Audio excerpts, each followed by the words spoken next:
नमस्कार साथियों, मैं सिकवाल सर एक बार आपका पुणे उदयपुर के सिरजी स्टडी सेंटर पर भव्य अभिनंदन करता हूं, स्वागत कर रहा हूं। बिल्कुल साथियों, आप सोच रहे होंगे कि एक नए शहर में सिकवाल सर कैसा है। बिल्कुल ये आपको मौका है।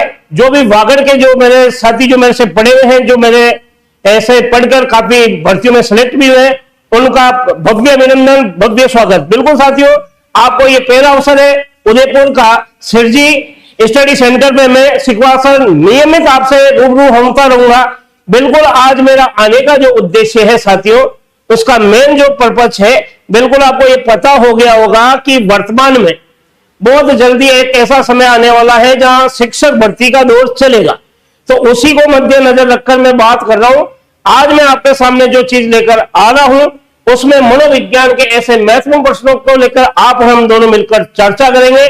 तो बिल्कुल ज्यादा से ज्यादा आप लाइव आइए और बिल्कुल आप हम दोनों मिलकर चर्चा करते हैं। ऐसे क्वेश्चन है जो हो सकता है कि परीक्षा की दृष्टि से काफी उपयोगी है। आप सोचिएगा अब तक आपने क्या तैयारी की है, कैसे तैयारी की है, इन सभी तथ्यों पर आप और हम दोनों मिलकर चर्चा करेंगे। तो बिल्कुल क्लास शुरू करते हैं, आप और हम साथ मिलकर। तो देखिए आपके सामने प्रश्नोत्तरी जो दिखाई दे रहा होगा साथियों कि मनोविज्ञान की प्रश्नोत्तरी। तो इसका मतलब ये मनोविज्ञान की जो प्रश्नोत्तरी है साथियों, ये आपके केवल रिट प्री के लिए नहीं है। रिट प्री चाहे रिट मेंस का एग्जाम दे रहे हो, या फिर थर्ड ग्रेड का आप भर्ती परीक्षा की तैयारी कर रहे हो, या अगर आप सेकंड ग्रेड की तैयारी कर रहे हो या फर्स्ट ग्रेड की, जिसकी भी तैयारी कर रहे हो, उसमें मनोविज्ञान एक ऐसा सब्जेक्ट है जहां पर कई बार आपको ऐसा देखने को मिला होगा कि आपको बहुत कुछ आते हुए भी प्रश्नों के उत्तर आप गलत कर देते हो। तो उन्हीं पर हम क्या करेंगे, चर्चा करेंगे। ऐसे ही तरह के क्वेश्चन, आखिर मनोविज्ञान में इस तरह के क्वेश्चन का उत्तर कैसे दे सकते हैं ताकि आप आंसर तक पहुंच सके। तो बिल्कुल जुड़िएगा। पहला क्वेश्चन आपके स्क्रीन पर दिखाई दे रहा होगा।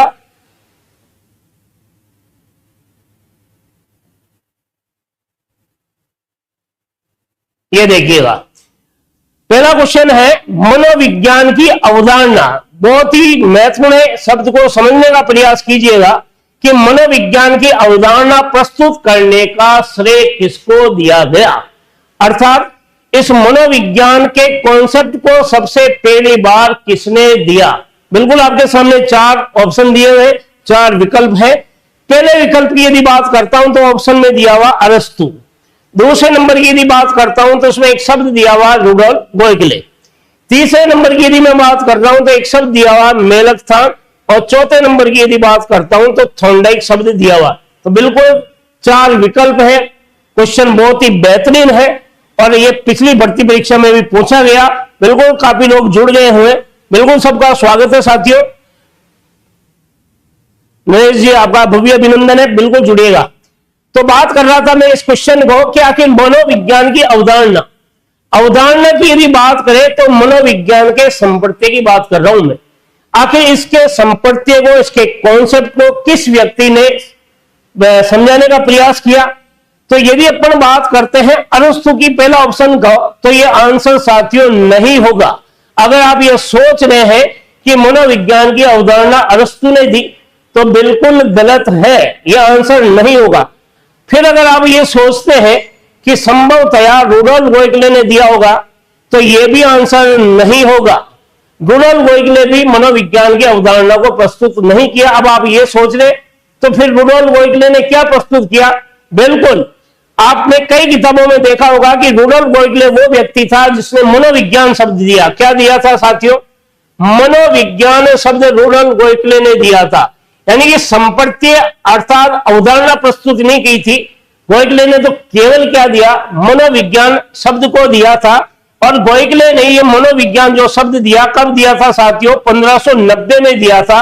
और जिस पुस्तक में दिया था उस पुस्तक का नाम था साइकोलॉजिया। क्या नाम था साथियों? तो साइकोलॉजिया नामक पुस्तक में सबसे पहली बार रुडोल्फ गोयकले ने उस शब्द पर बात की थी, इस शब्द को दिया था, लेकिन यह आंसर नहीं है। अब आपके सामने तीसरा ऑप्शन है मेलनथॉन और चौथा क्या? थॉर्नडाइक। जो थॉर्नडाइक था इसने शिक्षा मनोविज्ञान का श्रेय दिया गया इसके कारण, क्योंकि इसने जितने भी पशु पक्षियों पर प्रयोग किए उन्हें शिक्षा जगत में लागू किया, जिसके कारण थॉर्नडाइक को तो शिक्षा मनोविज्ञान का जनक कहते हैं। थॉर्नडाइक को क्या कहते हैं? शिक्षा मनोविज्ञान का क्या कहते हैं साथियों? जनक कहते हैं। शिक्षा मनोविज्ञान का क्या है? जनक है। इसका मतलब ये आंसर भी नहीं है। तो डी जो ऑप्शन है वो भी क्या हो गया? गलत हो गया। तो क्वेश्चन क्या कह रहा है कि मनोविज्ञान की अवधारणा प्रस्तुत करने का जो श्रेय दिया गया, अर्थात इसके कॉन्सेप्ट को समझाने का जो श्रेय दिया वो था मेलकथान। तो सी आंसर इसमें क्या होगा? सही होगा। बाकी क्यों गलत हो रहे? अरस्तु को मनोविज्ञान का जनक कहते हैं क्योंकि उसने मनोविज्ञान की सबसे पहले इसको लेकर आत्मा के रूप में इसने प्रस्तुतिकरण किया था, इसलिए इसको जनक माना गया। रूडोल्फ वोगेल ने केवल मनोविज्ञान शब्द को दिया था और थॉर्नडाइक ने शिक्षा मनोविज्ञान को लेकर काफी कार्य किए, जिसके कारण इसे शिक्षा मनोविज्ञान का जनक भी कहते हैं। थॉर्नडाइक को प्रथम शैक्षिक मनोवैज्ञानिक भी कहा गया और थॉर्नडाइक को अमेरिकन मनोवैज्ञानिक था जिसने शिक्षा मनोविज्ञान नामक पुस्तक भी लिखी, एनिमल इंटेलिजेंस नामक पुस्तक भी लिखी, जिसमें शिक्षा मनोविज्ञान की अवधारणा को प्रस्तुत किया था। तो यहां सवाल क्या पूछा गया? मनोविज्ञान की अवधारणा तो किसने दी थी? मेलकथान नामक व्यक्ति ने मनोविज्ञान की अवधारणा प्रस्तुत की थी। बिल्कुल अगले क्वेश्चन पर चलिएगा, बहुत ही इंपॉर्टेंट क्वेश्चन है अगला। बिल्कुल ये आपके कई बार एग्जाम में पूछा भी गया, लग तो क्या रहा है बहुत ही सरल है कि मनोविज्ञान है। ध्यान से क्वेश्चन को समझिएगा, मनोविज्ञान है। बिल्कुल सभी का स्वागत है, जितने भी जुड़े हुए हैं आपके कमेंट्स आ रहे, बिल्कुल बहुत बढ़िया। बात कर रहा था मनोविज्ञान है, आखिर मनोविज्ञान कैसा है? इसमें पहला ऑप्शन दिया हुआ है, क्या मनोविज्ञान आत्मा का विज्ञान है? दूसरे नंबर की यदि बात करें तो क्या मनोविज्ञान मन का विज्ञान है? तीसरे नंबर की बात करें, क्या मनोविज्ञान व्यवहार का विज्ञान है? और चौथे नंबर की यदि बात करें तो क्या मनोविज्ञान वैधानिक विज्ञान है? क्वेश्चन क्या पूछ रहा है, क्वेश्चन की प्रकृति कैसी है, क्वेश्चन किस पैटर्न से पूछा गया, इस पर अगर आप ध्यान दोगे तब इसको आंसर दे सकते हो। अगर आप ये सोच रहे हैं कि मनोविज्ञान है, आप में से कितने ऐसे हैं जो ये मानते हैं आत्मा का विज्ञान? यदि ये उत्तर आप मान के चल रहे हो कि मनोविज्ञान आत्मा का विज्ञान है, तो बिल्कुल साथियों ये आंसर आपका क्या होगा? गलत होगा। यदि आप ये सोचते हैं कि मनोविज्ञान मन का विज्ञान है, तो ये आंसर भी आपका क्या होगा? गलत होगा। अगर आप ये सोचते हो कि मनोविज्ञान तो क्या है? व्यवहार का विज्ञान है, तो ये आंसर आपका क्या हो जाएगा? सही नहीं होगा। क्या होगा साथियों? ये भी गलत होगा, क्योंकि सवाल क्या पूछ रहा है कि मनोविज्ञान है, तो मनोविज्ञान तो क्या है? वैधानिक विज्ञान है। अब यहां आप सोच रहे होंगे वैधानिक का मतलब क्या होता है? वैधानिक का अर्थ होता है विधान से। किससे होता है? विधान से। और विधान का तात्पर्य है कानून। विधान का अर्थ क्या है? कानून।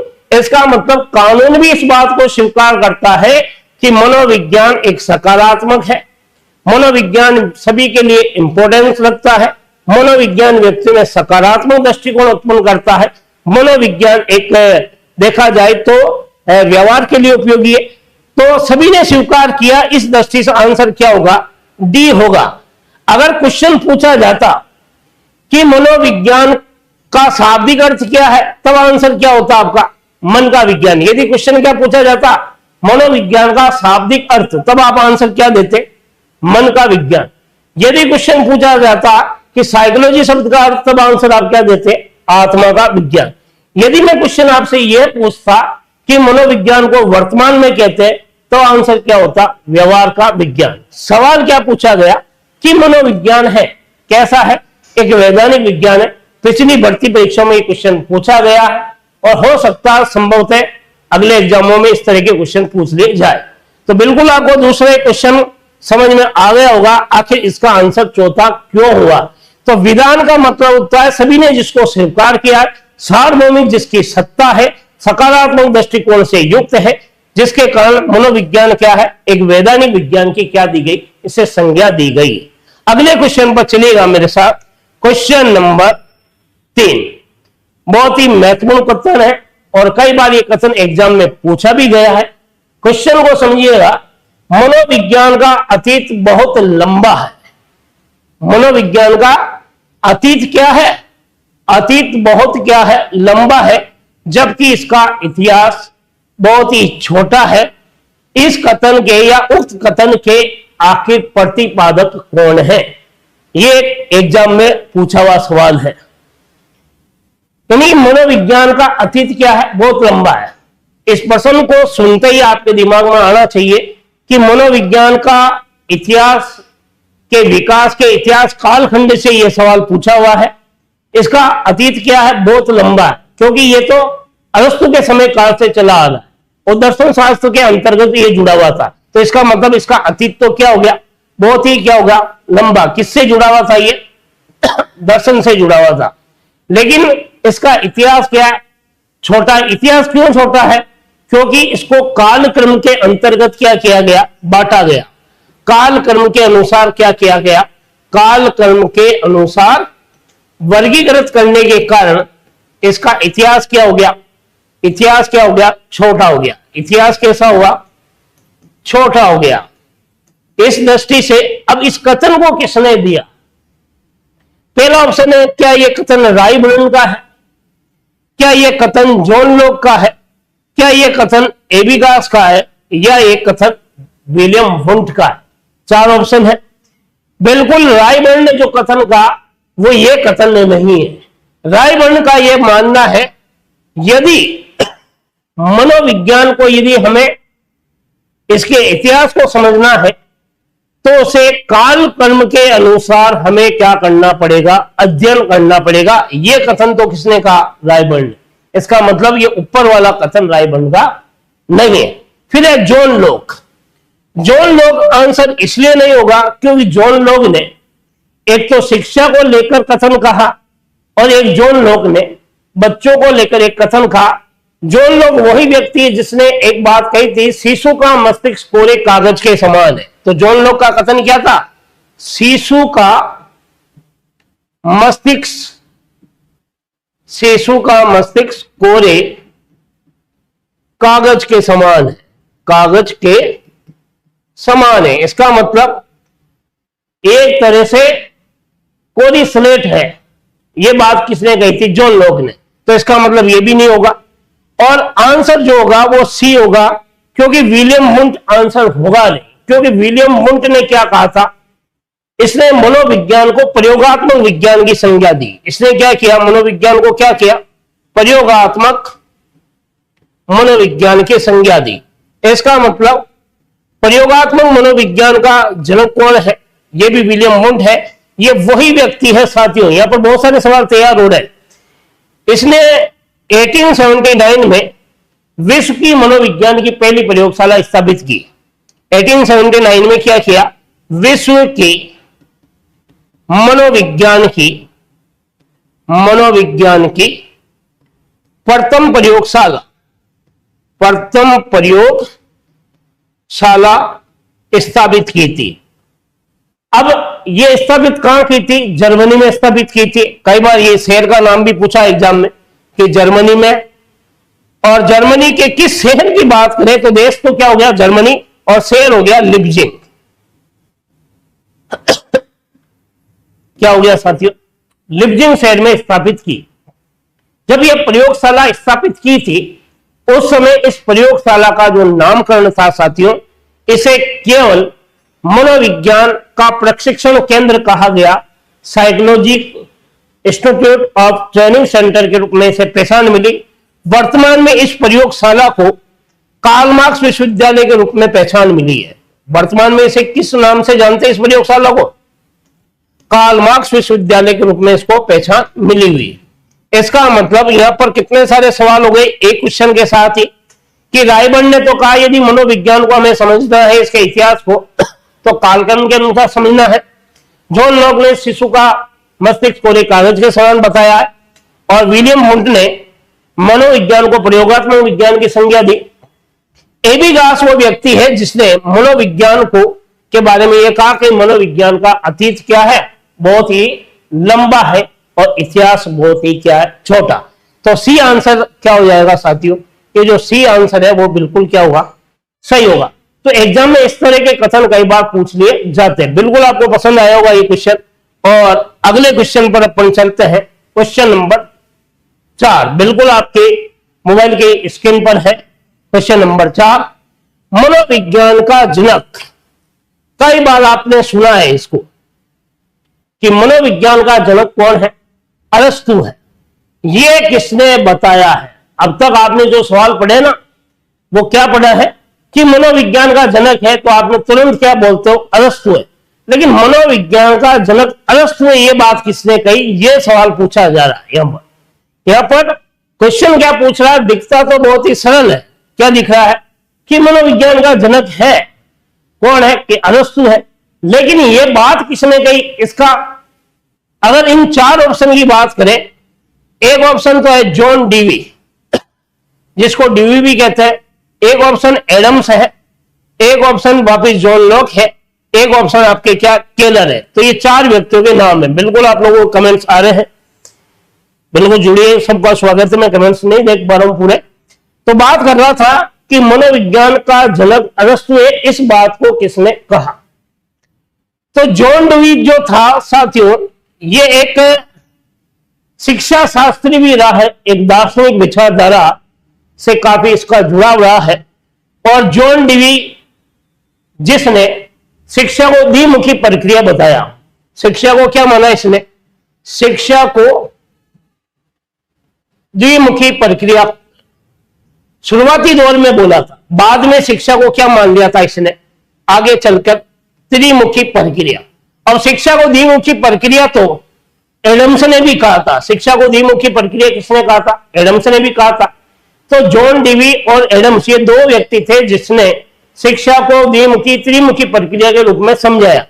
यहां मनोविज्ञान की बात हो रही है, तो ये आंसर क्या यही गलत हो जाता है कि इन दोनों ने ये नहीं कहा होगा। फिर आपके सामने दो ऑप्शन बचे हैं, एक तो जॉन लॉक है और एक आपके सामने है केलर। यदि अपन जॉन लॉक की बात करें, मैंने बात कही थी, जॉन लॉक वह व्यक्ति है जिसने बाल मनोविज्ञान का वैज्ञानिक विवरण दिया था। कई बार एग्जाम में सवाल भी पूछा गया कि जॉन लॉक क्या है? वो पहला व्यक्ति है जिसने बाल मनोविज्ञान का, कौन से? बाल मनोविज्ञान का सर्वप्रथम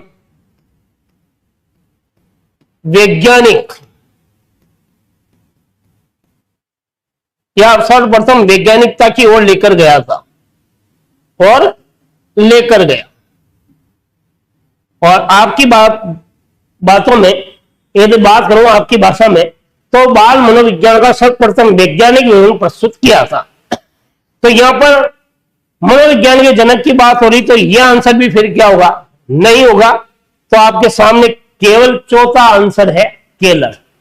केलर पहला व्यक्ति था जिसका यह मानना था साथियों कि मनोविज्ञान का जो जनक है वो कौन होगा? अरस्तु है। तो आंसर क्या हो जाएगा? डी आंसर जो क्या है, बिल्कुल क्या हो जाएगा साथियों? सही। जितने भी डी आंसर अगर आ रहे हैं, बिल्कुल काफी जनों ने डी भी दिए हैं, किसी ने बी भी दिया है, जिसका चौथा आंसर आ रहा। वेरी गुड, वेरी गुड, बहुत अच्छी बात। तो केलर वो व्यक्ति है जिसने मनोविज्ञान का जनक अरस्तु को बताया था। अगले क्वेश्चन पर अपन चलते हैं।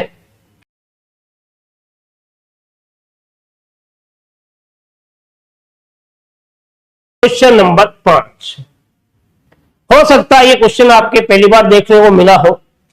चिल्ड्रन हाउस, बहुत ही छोटा सा नाम है कि चिल्ड्रन हाउस का संबंध किससे है, यानी कि चाइल्ड हाउस के बारे में बताने वाले व्यक्ति कौन थे जिसने चिल्ड्रन हाउस को विशेष महत्व दिया था। यह आपकी भाषा में क्वेश्चन है। इसमें 4 ऑप्शन दिए हुए हैं। क्या चिल्ड्रन हाउस का संबंध रूसो से है? पहला ऑप्शन। दूसरा ऑप्शन, क्या चिल्ड्रन हाउस का संबंध फ्लॉबेर से है? और तीसरा, क्या चिल्ड्रन हाउस का संबंध मॉन्टेसरी से है? और चौथा, क्या चिल्ड्रन हाउस का संबंध थॉर्नडाइक से है? ये 4 ऑप्शन। अब चिल्ड्रन हाउस को लेकर सबसे पहले जिस व्यक्ति ने इस पर कार्य किए, सीधे डायरेक्ट अपन आंसर पर जाते हैं तो सीधा आंसर निकल कर आता है आपके आंसर से। इसे चिल्ड्रन हाउस का क्या माना गया? संबंध माना गया। क्योंकि मॉन्टेसरी ये कहता है मोंटेसरी का पूरा नाम मारिया मोंटेसरी है और इसने एक शिक्षण विधि भी दी थी। इसका मतलब ये रूसो और फ्रोबेल तो क्या हो गए, गलत हो गए। तो मोंटेसरी ने क्या दी थी, एक पद्धति दी थी जिसका नाम था मोंटेसरी पद्धति। क्या नाम था साथियों, मोंटेसरी पद्धति। और इसी पद्धति में पहली बार चिल्ड्रन हाउस को लेकर चर्चा की थी। इस मोंटेसरी पद्धति में सर्वप्रथम क्या किया था, सर्वप्रथम मारिया मोंटेसरी ने सर्वप्रथम चिल्ड्रन हाउस को लेकर क्या की, चर्चा की, को लेकर चर्चा की। अब आप सोच रहे होंगे कि चिल्ड्रन हाउस को लेकर चर्चा तो की, कैसे? देखो साथी, मोंटेसरी बच्चों को सिखाने के लिए क्या कहती है, मोंटेसरी ये मानती है कि बच्चों का पहला जो शिक्षक है वो उसके ज्ञानेंद्रिया है। पहला शिक्षक किसको माना गया, ज्ञानेंद्रिया को माना गया। ज्ञानेंद्रिया मतलब बच्चों के आंख, कान, हाथ, ये इसकी क्या मानी गई, पहली शिक्षक। तो बच्चा ज्ञानेंद्रियों के माध्यम से सीखता है और ज्ञानेंद्रियों के माध्यम से सीखता है तो वो अपने जिस परिवेश में रहता, बच्चा जिस भी परिवेश में रहता है वो उसके लिए क्या है, बचपन का हाउस है उसका। इसी कारण मोंटेसरी ने परिवार को बचपन का घर कहा, बचपन का घर का। कई बार एग्जाम में पूछा गया है कि परिवार को बचपन का घर कहने वाला कौन है। यह सवाल ऐसे भी पूछा गया, परिवार को बचपन के घर की संज्ञा किसने दी, तो यह किसने दी, मोंटेसरी। और उसी का नाम क्या रखा इसने, चिल्ड्रन हाउस रखा। अब ये जो बाकी के जो गलत हुए ये क्यों हुए, यदि इनकी बात करें तो रूसो ने क्या किया, रूसो की जो पुस्तक थी इमाइल, क्या थी, इमाइल नामक पुस्तक किसने लिखी, रूसो ने। और रूसो ये कहता है कि प्रत्येक बच्चा अपनी स्वगति से सीखता है, अपने अनुभव से सीखता है। तो ये सीखने की बात कहता है इमाइल पुस्तक में। फ्रोबेल जो था जिसने किंडरगार्टन पद्धति दी कि बच्चा खेल खेल में सीखता है, तो फ्रोबेल का संबंध तो किससे हो गया साथियों, किंडरगार्टन से हो गया। किससे हो गया, किंडरगार्टन। कई बार यहां से सवाल भी पूछा गया, इस किंडरगार्टन का शाब्दिक अर्थ क्या है, क्या होता है किंडरगार्टन। यदि किंडरगार्टन की बात करें तो इसके शाब्दिक अर्थ पर बात करें तो इसका अर्थ होता है बालो उद्यान, बालो उद्यान यानी बालकों का बगीचा। कई बार एग्जाम में सवाल पूछा गया। तो यहां ये फ्रोबेल भी नहीं हुआ। फिर थॉर्नडाइक जो शिक्षा मनोविज्ञान का जनक है, शिक्षा शास्त्र से जुड़ा हुआ है और प्रथम शैक्षिक मनोवैज्ञानिक है। थॉर्नडाइक क्या है, प्रथम शैक्षिक मनोवैज्ञानिक। तो ये सारी अपन ने यह चर्चा की जिसके कारण ये निष्कर्ष निकलता है कि आखिर चिल्ड्रन हाउस का जो संबंध है वो केवल किससे है साथियों, मोंटेसरी से है, जिसने बालकों को ज्ञानेंद्रियों के आधार पर सीखने की बात कही। बिल्कुल आपके फंडामेंटल और कॉन्सेप्ट लगभग क्लियर होने होंगे। अगले क्वेश्चन पर चलते हैं आप और हम। क्वेश्चन नंबर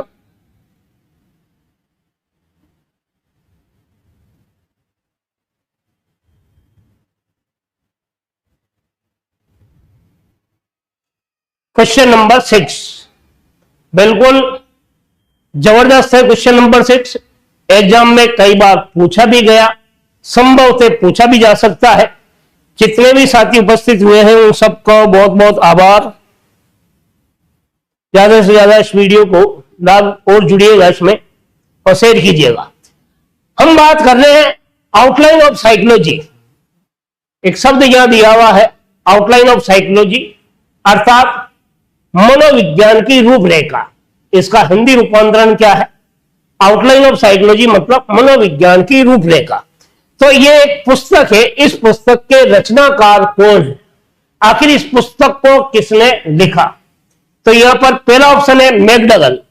एक्चुअली मैकडगल होता नहीं है, मैकडगल भी बोलते हैं इसको और कई जगह मैकडगल भी लिखा रहता है। दूसरे नंबर की यदि बात करें तो दूसरा ऑप्शन इसमें आता है वुंट। दूसरा ऑप्शन क्या दिया हुआ? वुंट।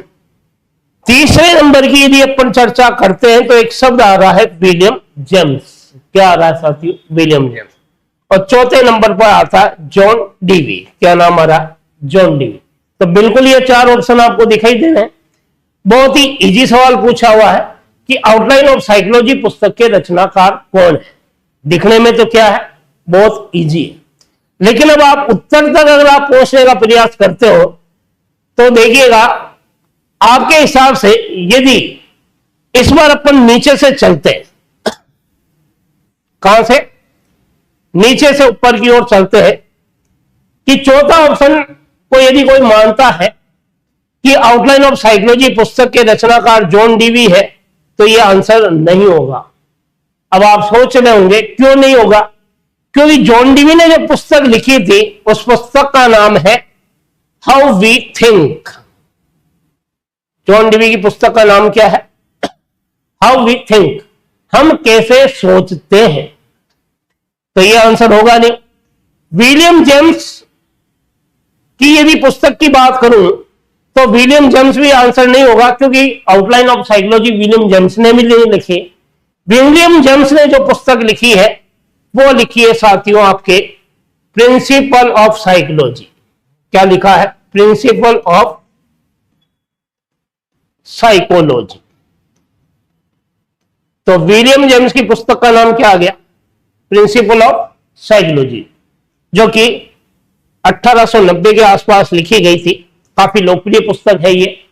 और इस पुस्तक के बाद ही मनोविज्ञान, ऐसा कहा गया कि मनोविज्ञान दर्शन से अलग हुआ। अब विलियम हुंट जो था ये प्रयोगात्मक मनोविज्ञान से संबंधित कार्य किया है इसने, प्रयोगात्मक मनोविज्ञान, और मन का संरचनात्मक रूप प्रस्तुत किया था। मन का संरचनात्मक रूप क्या किया? प्रस्तुत किया था। तो मन की अवधारणा विलियम हुंट से है, तो यह पुस्तक भी इसने नहीं लिखी। तो बात आ रही है आपके फर्स्ट नंबर पर, मैकडूगल पर। किस पर बात आ रही है? मैकडूगल वो व्यक्ति है जिसने आउटलाइन ऑफ साइकोलॉजी पुस्तक लिखी है। और ये आउटलाइन ऑफ साइकोलॉजी जो पुस्तक लिखी है साथियों, ये कब लिखी गई? आउटलाइन ऑफ पुस्तक, ये जो पुस्तक लिखी गई ये लगभग 1908 में लिखी गई। और मैकडूगल वह व्यक्ति है जिसने मूल प्रवृत्तियों के बारे में बताया, जिसके कारण मैकडूगल को मूल प्रवृत्ति का जनक भी कहते हैं। मैकडूगल को मूल प्रवृत्ति का क्या कहते हैं? मूल प्रवृत्ति का जनक। मैकडूगल को क्या माना गया? मूल प्रवृत्तियों का जनक। तो लगभग इसने 14 प्रकार के मूल प्रवृत्तियों का उल्लेख किया, 14 प्रकार के संवेगों का भी क्या किया? उल्लेख किया। तो बिल्कुल आंसर जो होगा वो क्या हो जाएगा? मैकडूगल हो जाएगा। तो क्वेश्चन नंबर जो 6 है वो काफी इंपोर्टेंट है। कई बार पूछा गया शिक्षक भर्ती में कि आउटलाइन ऑफ साइकोलॉजी पुस्तक के रचनाकार जो थे वो मैकडूगल है। और इसी पुस्तक में इस मैकडूगल ने क्या कहा? मनोविज्ञान को चेतना के विज्ञान की काफी निंदा की थी। इस पुस्तक का, यानी कि ये आउटलाइन ऑफ साइकोलॉजी पुस्तक का जो 16वां पृष्ठ है, कौन सा पृष्ठ है साथियों? 16वां पृष्ठ है। इस 16वें पृष्ठ में चेतना को निंदक शब्द बताया, निंदक शब्द बताया। कई बार एग्जाम में यह सवाल भी पूछा गया कि मैकडूगल ने अपनी पुस्तक आउटलाइन ऑफ साइकोलॉजी में चेतना को निंदक शब्द बताया, और इसका उल्लेख किस पुस्तक में मिलता है? कि आउटलाइन ऑफ साइकोलॉजी में मिलता है। और किस पृष्ठ में मिलता है? तो पृष्ठ की संख्या थी 16वां। वो पृष्ठ की संख्या भी एग्जाम में पूछी भी है। तो बिल्कुल क्वेश्चन जो 6 है बहुत ही क्लियर हो गया होगा आपके। आंसर जो हो गया, ये आंसर क्या हो गया? ये आंसर बिल्कुल क्या हो गया साथियों? सही हो गया। बाकी ये जो आंसर थे 3, बी, सी और डी, ये आंसर क्या है? गलत। गलत क्यों है इसका कारण भी प्रस्तुत किया। अगले क्वेश्चन पे चलिएगा। क्वेश्चन नंबर 7, बिल्कुल आप क्वेश्चन को पढ़िएगा। और क्वेश्चन नंबर 7 क्या कहता है कि मनोविज्ञान ऐसा या मनोविज्ञान का ऐसा कौन सा संप्रदाय है जो किसी से भी विवाद नहीं है, जिसका, यानी कि ऐसा कौन सा संप्रदाय है जिसका कोई विवाद नहीं है, जब किसी का विवाद नहीं होता तो उसका विरोध भी नहीं होता। बिल्कुल पता हो गया होगा आपको। तो 4 ऑप्शन दिए हुए, देखिएगा इसमें 4 ऑप्शन कौन कौन से हैं। पहले ऑप्शन की यदि बात करूं तो एक आपके शब्द आ रहा है व्यवहारवादी। शब्द क्या आ रहा है? व्यवहारवादी, पहला ऑप्शन। दूसरा ऑप्शन आ रहा है समग्रवादी।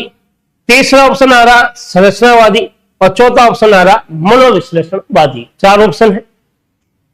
क्वेश्चन क्या कह रहा है, एक बार वापस सुन लीजिएगा।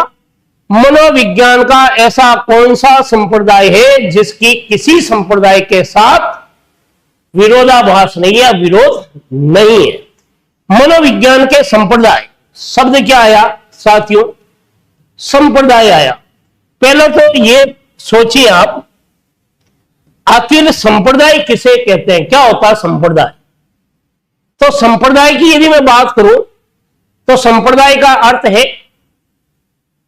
इस पृथ्वी के भूभाग में रहने वाले जो कुछ व्यक्ति हैं जो एक विचारधारा रखते हैं, वही उसका क्या कहलाता है? संप्रदाय कहलाता है। तो कुछ एक व्यक्तियों की एक समान विचारधारा क्या करती है? संप्रदाय को उत्पन्न करती है। तो संप्रदाय का अर्थ आपको समझ में आ गया कि कुछ एक व्यक्तियों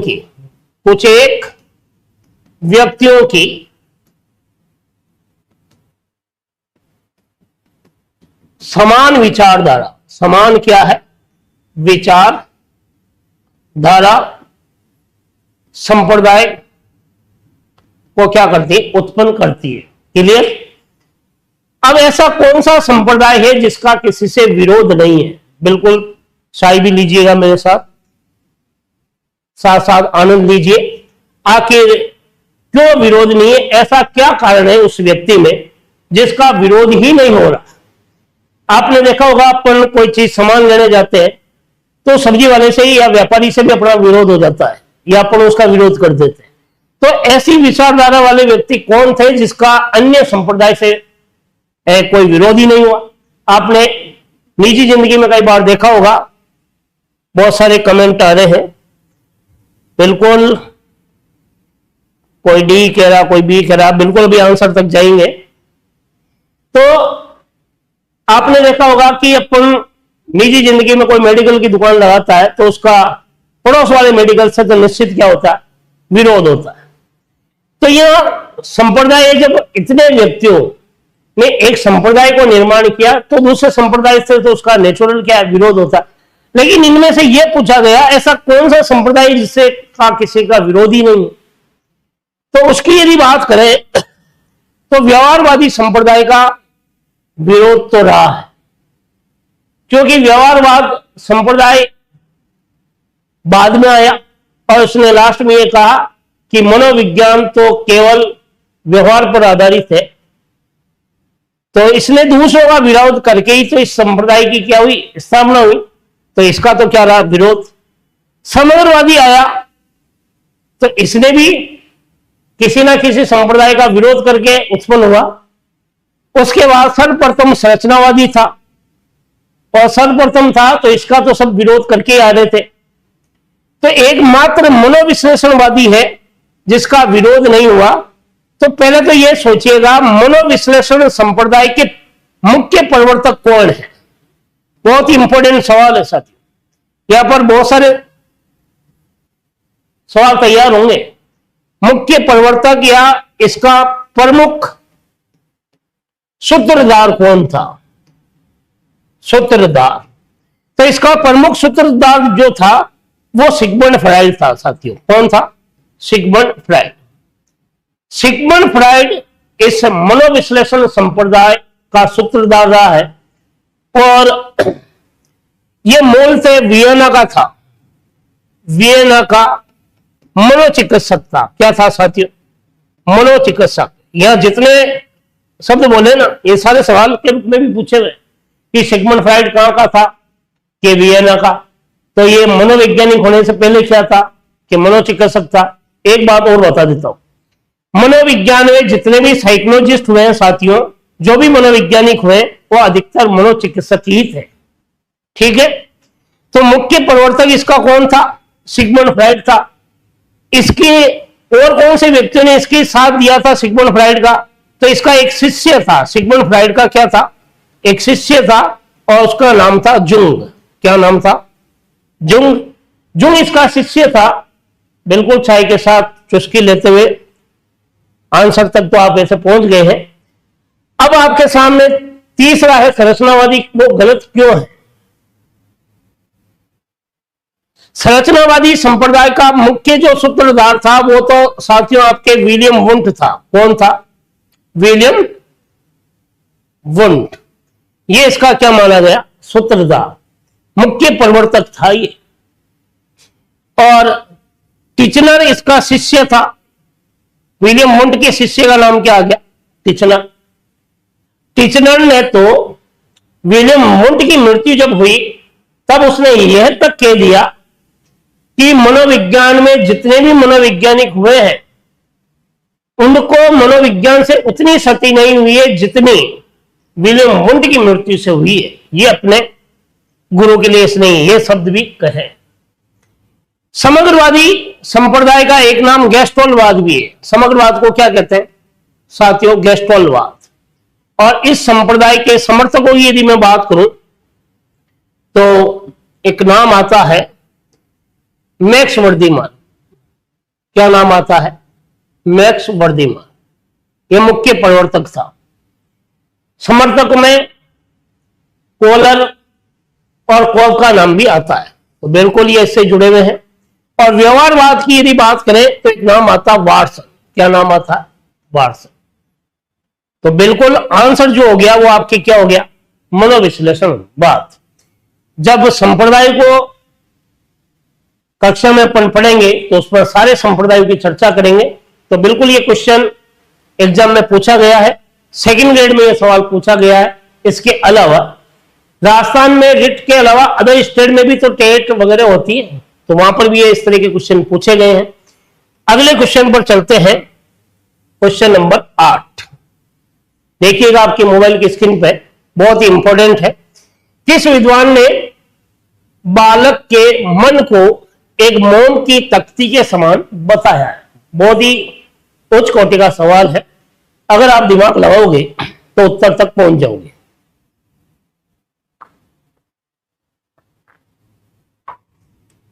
देखिएगा, ऐसा कौन सा विद्वान है जिसने इस बात को कहा कि क्या कहा कि एक बालक का मन जो है वो मोम की तरह होता है, मोम की तख्ती के समान होता है। यह कहने वाला व्यक्ति कौन था? क्या यह कहने वाला प्लेटो है? अगर आप ये सोचते हैं प्लेटो, तो नहीं होगा वो। यदि आप सोचते हैं जॉन लॉक है, तब भी आंसर ये नहीं होगा। यदि आप ये सोचते हैं रूसो, तब भी नहीं, और वुडवर्ड तब भी नहीं। अब आप सोच रहे होंगे कि सर तो कह रहे कोई आंसर नहीं। बिल्कुल इसमें से है। गलत कौन कौन से है, सही कौन कौन से है, उस पर यदि अपन बात करते हैं तो प्लेटो नहीं होगा, क्योंकि प्लेटो जो था, इस प्लेटो ने तो रिपब्लिक पुस्तक लिखी थी। प्लेटो ने कौन सी पुस्तक लिखी थी? रिपब्लिक पुस्तक लिखी थी। और यह भौतिकवाद का समर्थक था। भौतिकवाद का क्या था? भौतिकवाद का समर्थक था। इसने मनोविज्ञान को भौतिकवाद की संज्ञा दी। मनोविज्ञान को क्या कहा? मनोविज्ञान को भौतिकवाद की क्या दी साथियों? भौतिकवाद की संज्ञा। एग्जाम में सवाल पूछे ना, किसी बुक किताब में नहीं मिलते हैं सवाल कि मनोविज्ञान को भौतिकवाद की संज्ञा देने वाला व्यक्ति कौन था? प्लेटो। और ये आत्मा का भी समर्थक था। किसका समर्थक था साथियों? आत्मा का समर्थक था, लेकिन कुछ समय बाद विरोध करके भौतिकवाद कहने लगा। तो यह आंसर तो होगा नहीं पहला। दूसरे नंबर पर आपका जॉन लॉक है। यह आंसर बिल्कुल क्या है साथियों? बिल्कुल सही हो जाएगा यह आंसर। जॉन लॉक ही वो व्यक्ति है जिसने कोरी पार्टी का सिद्धांत दिया था। कौन से सिद्धांत दिया था? कोरी पार्टी। तो कोरी पार्टी या कोरी पोएट्री का सिद्धांत भी कहा गया, कई जगह इसको कोरी पोएट्री का सिद्धांत भी कहा गया और कई जगह इसको कोरी पार्टी का सिद्धांत के नाम से भी जानते हैं। कई बार गणा था ना, मेरा जीवन कोरा कागज रह गया, तो बिल्कुल ये कोरी पार्टी सिद्धांत को समझाते समय इसने यह कहा कि बालक का मन मोम के समान होता है। बालक का मन किसके समान होता है? मोम की तख्ती के समान होता है। जैसे मोम को जैसे डालते हो वैसे बालक को भी आप क्या कर सकते हो, डाल सकते हो। तो जो लोग, वो व्यक्ति है जिसने इस बारे में बताया, रूसो जो था, रूसो ने केवल इतना कहा कि यदि बालक कोई गिर रहा है तो गिरने दीजिए, वे अपने अनुभव से सीखेगा। ये बात तो केवल किसने कही? रूसो ने की। और इस कथन को रूसो ने ईमाइल पुस्तक में भी लिखा है। ईमाइल पुस्तक में भी लिखा है। तो ये होगा नहीं, प्लेटो होगा नहीं। और वुडवर्थ वो व्यक्ति है जिसने एक कथन कहा था कि मनोविज्ञान ने सर्वप्रथम आत्मा को त्यागा, फिर मन मस्तिष्क को त्यागा, फिर चेतना को त्यागा, अंत में व्यवहार को स्वीकार किया। यह कथन किसका है? वुडवर्थ। और ये प्रश्नावली विधि का जनक है। प्रश्नावली विधि का जन्मदाता भी है, विधि से संबंधित भी है। संबंधित कई बार एग्जाम में सवाल पूछा गया, प्रश्नावली विधि का संबंध किससे है? वुडवर्थ है। और वुडवर्थ का जो दो कथन लोकप्रिय है, एक कथन तो वुडवर्थ का यह है कि मनोविज्ञान ने सर्वप्रथम आत्मा को त्यागा, मन मस्तिष्क को त्यागा, चेतना को त्यागा, अंत में व्यवहार को स्वीकार किया। और एक कथन वुडवर्थ का है कि मनोविज्ञान से अभिप्राय वातावरण के संपर्क में आने वाले मानव व्यवहारों का क्या करना? अध्ययन करना। तो ये दो कथन इसने कहे हैं। तो आंसर आपका क्या हो गया? जॉन लॉक आंसर क्या हो गया? 8वें का बिल्कुल सही। अगले क्वेश्चन पर चलिएगा, क्वेश्चन नंबर 9। बिल्कुल ये आपके लिए है और इसका उत्तर अगर आप देते हो तो मेरी नजरिए से ये मान के चलेगा, आप जिसकी भी तैयारी कर रहे हो शिक्षक भर्ती संबंधी, अगर ये आंसर देते हो तो आपके लगभग ये मैं मान के चलूंगा कि आपके कॉन्सेप्ट कुछ क्लियर है। बहुत ही इजी सवाल है। अगर इसका उत्तर नहीं देते हो तो ये सोचेगा अब तक आपने क्या पढ़ा है, कैसे पढ़ा है और क्या पढ़ा है। देखिएगा, क्वेश्चन नंबर 9 बहुत ही इजी है, अधिगम का आधार है। बिल्कुल आंसर दीजिएगा। 4 ऑप्शन है। पहला, शिक्षक है अधिगम का आधार। दूसरा, क्या अधिगम का आधार छात्र है? क्या अधिगम का आधार शिक्षक, छात्र और पाठ्यक्रम होता है? क्या अधिगम का आधार अभिप्रेरणा होती है? ये 4 ऑप्शन है। बिल्कुल फटाफट आंसर दीजिएगा। कोमल मेघवाल और सुनीता सी, ये जो सी आंसर दे रहे हैं और कुछ बी भी दे रहे हैं, बहुत ही बढ़िया, गजब के, बहुत अच्छी नॉलेज है आप लोगों की। अधिगम का आधार, जबरदस्त जबरदस्त। ये जो सी दे रहे हैं, अब आप सोचिएगा अधिगम का आधार ये जो सी दे रहे हैं, तो बिल्कुल ये मान के चलिएगा आपको वापस पढ़ने की आवश्यकता है। ये आंसर जो जितने भी सी दे रहे हैं ये आंसर होगा ही नहीं। अब आप सोच रहे हैं कि अधिगम का आधार शिक्षक, छात्र और पाठ्यक्रम नहीं होगा तो अधिगम चलेगा कैसे? एक बात बताइएगा कि मान लेते हैं कि शिक्षक के रूप में मैं आपके सामने हूं, छात्र के रूप में आप मेरे सामने हो, और अभी जो हम पढ़ रहे हैं वो पाठ्यक्रम पढ़ रहे हैं, लेकिन अब न तो आप प्रेरित हो। कई बार जब तक बच्चा प्रेरित नहीं होगा, मोटिवेशन नहीं मिलेगा, तब तक वो कुछ नहीं कर सकता है। तो अभिप्रेरणा के बिना अधिगम की प्रक्रिया पूरी नहीं होती। इसी वजह से अभिप्रेरणा अधिगम का आधार स्तंभ है। अभिप्रेरणा को क्या कहा गया? अभिप्रेरणा या मोटिवेशन, अभिप्रेरणा अधिगम का क्या है? अधिगम का आधार स्तंभ है। आधार स्तंभ। अभिप्रेरणा को अधिगम का आधार भी माना। और ये किसने कहा था? ये कथन सोरेनसन का है, और इस कथन से ये सवाल पूछा गया और एग्जाम में भी ये पिछली भर्ती परीक्षाओं में पूछा हुआ। तो आंसर जो होगा क्या होगा साथियों? डी आंसर बिल्कुल सही होगा। और आप जो आंसर दे रहे हैं कि अधिगम का आधार, हाँ एक छोर पर शिक्षक है, लेकिन ये आधार नहीं है, क्योंकि कई बच्चे तो बिना शिक्षक के भी तो सीख लेते हैं, तो ये आधार हो नहीं सकता। छात्र एकला अधिगम का आधार प्रक्रिया को चलायमान नहीं रख सकता। शिक्षक छात्र पाठ्यक्रम अधिगम की प्रक्रिया तो रहेगी, लेकिन बच्चा सीखे या नहीं सीखे इसकी कोई गारंटी नहीं। बिना अभिप्रेरणा के बच्चे को कुछ भी नहीं सिखा सकते हैं। इसका मतलब अभिप्रेरणा जो होती है दो प्रकार की होती है। अभिप्रेरणा कितने प्रकार की होती है? दो। इसके भी कितने प्रकार बताए? दो। कौन कौन से? एक तो होती है सकारात्मक। क्या होती है? सकारात्मक। एक क्या होती है? नकारात्मक। क्या होती है? नकारात्मक। जैसे आपको इनाम मिला तो ये आपके लिए क्या है? पॉजिटिव है। यदि आपको दंड मिला, आपकी आलोचना हुई, आपकी निंदा हुई, आपके अवगुणों को कोई गिना रहा है, तो निश्चित कौन सी? नकारात्मक। अच्छा उसने मेरे अवगुण गिनाए, बिल्कुल इस बार एग्जाम आने दो, मैं सिलेक्शन करके बताऊंगा। तो बिल्कुल इस तरह की अभिप्रेरणा जो होती है वो नकारात्मक रहती है। इस अभिप्रेरणा को लेकर एक बात और कही गई कि अभिप्रेरणा सीखने का सर्वोत्तम राजमार्ग है।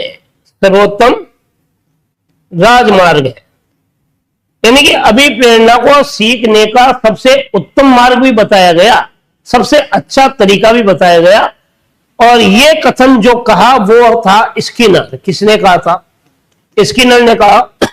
यह कथन भी एग्जाम में कई बार पूछा गया है, तो ये बिल्कुल आपके फंडामेंटल क्लियर हो गए होंगे कि आखिर अधिगम का आधार क्या है। तो अधिगम का आधार अभिप्रेरणा है, मोटिवेशन है, प्रेरक है, या अभिप्रेरक भी कहलाते हैं। अगले क्वेश्चन पर चलिएगा।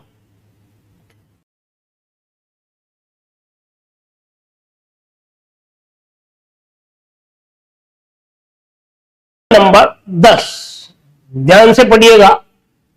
द टीचर वर्ड बुक पुस्तक के लेखक कौन है? अगर आपने कहीं पढ़ा हो कि द टीचर वर्ड बुक एक अध्यापक जो है वो किताब है बच्चों के लिए।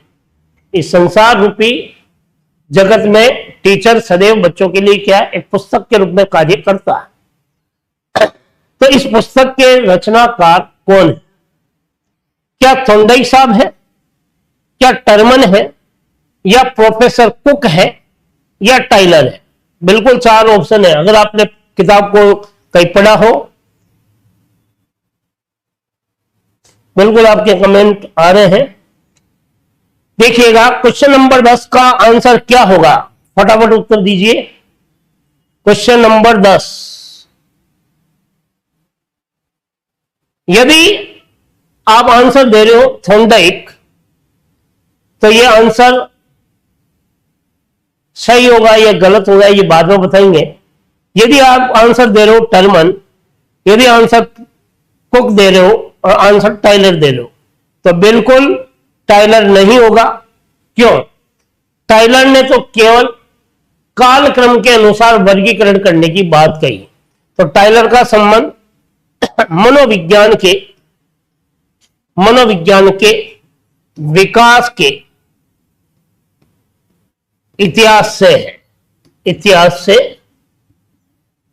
शिक्षक से इसका कोई लेना देना नहीं। हालांकि शिक्षक को लेकर जरूर बातें कही है। प्रोफेसर कुक जिसने एक शब्द दिया प्ले, प्रोफेसर कुक ने कौन सा शब्द दिया था? प्ले, यानी खेल। खेल शब्द किसने दिया? प्रोफेसर कुक ने दिया। टर्मन जिसने बुद्धि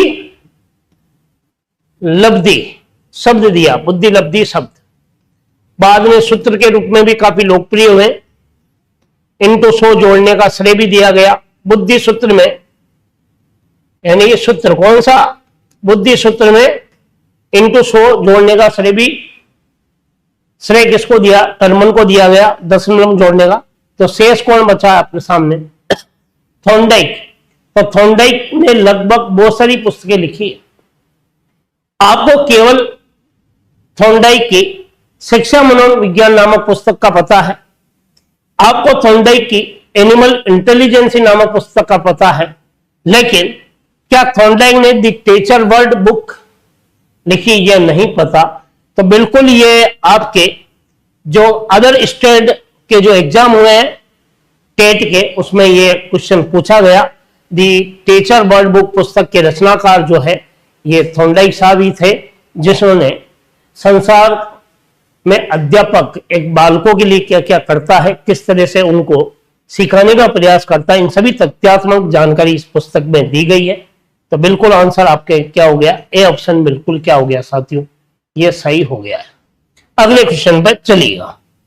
तो 10 क्वेश्चन हो गए, एक पड़ाव क्या हो गया पूरा। अगले पड़ाव पर चलते हैं।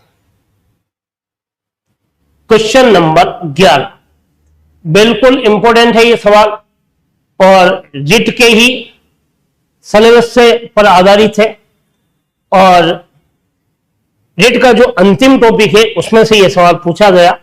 क्वेश्चन क्या है, एक प्रमाणीकृत परीक्षण का अर्थ है। पहले तो यह सोचिए प्रमाणीकृत होता है क्या है। बिल्कुल कईयों के आंसर आना शुरू हो गए हैं कि क्वेश्चन नंबर 11 का सभी बता रहे हैं, डी बता रहे हैं, और डी को कोमल मेघवाल ने आंसर दिया है। देखते हैं सही होता या नहीं होता।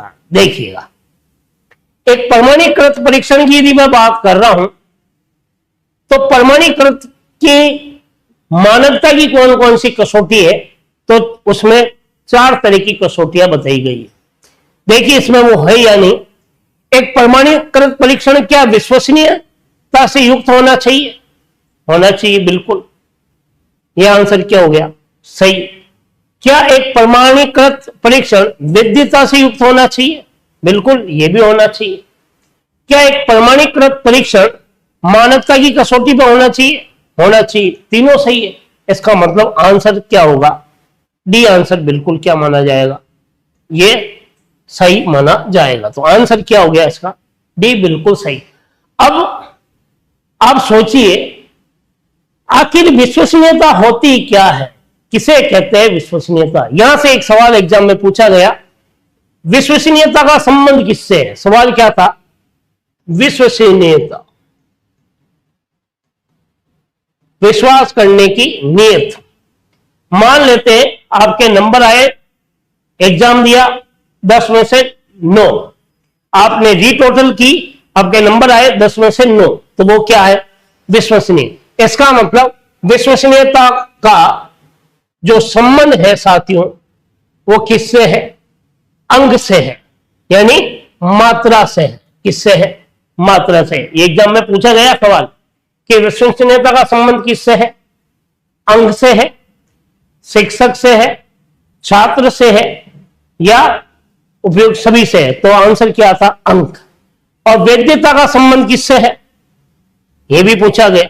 वैधता का संबंध किससे है, वैधता का संबंध केवल किससे होता है साथियों, उद्देश्य से होता है। किससे होता है, उद्देश्य, यानी कि बच्चे में व्यवहारगत परिवर्तन हुए या नहीं हुए। अगर आपने बीएड में पाठ योजना बनाई होगी तो उद्देश्य निर्धारित जरूर किए होंगे, सामान्य उद्देश्य और विशिष्ट उद्देश्य। तो विशिष्ट उद्देश्य की प्राप्ति वैधता से ही होती है। तो इसका संबंध किससे हो गया, उद्देश्य। और मानकता का जो संबंध है वो केवल क्या है, मानकीकृत प्रणाली से है, मानकीकृत प्रणालियों से रहता है, जो क्या होती है फिर तथ्यों पर आधारित होती है। तो बिल्कुल यह हर शब्द का अर्थ आपको समझ में आया होगा। अगले क्वेश्चन पर चलिएगा मेरे साथ, क्वेश्चन नंबर 12 की ओर। क्वेश्चन नंबर 12 बिल्कुल इसमें काफी जनों ने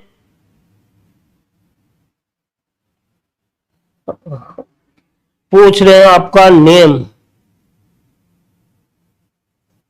बिल्कुल आप पहले ज्ञान पर ध्यान दीजिए। नाम वगैरह मैंने शुरुआत में कहा कि मेरा नाम डॉक्टर अनिल सिकवाल है। बिल्कुल अगले वीडियो में फिर बता देंगे नाम। विकास को निम्न में से कौन सा कारक प्रभावित नहीं करता? ध्यान से सुनिएगा क्वेश्चन कि विकास को निम्न में से कौन सा कारक प्रभावित नहीं करता, यानी कि विकास डेवलपमेंट आपके पाठ्यक्रम का एक टॉपिक है, ग्रोथ एंड डेवलपमेंट, अभिवृद्धि और विकास। यहां सवाल विकास से पूछा हुआ है कि विकास में से की बात करें तो विकास को कौन सा कारक यानी फैक्टर विकास की प्रक्रिया को इफेक्टिव नहीं कर पाता या उसे प्रभावित नहीं कर पाता। 4 ऑप्शन है इसमें।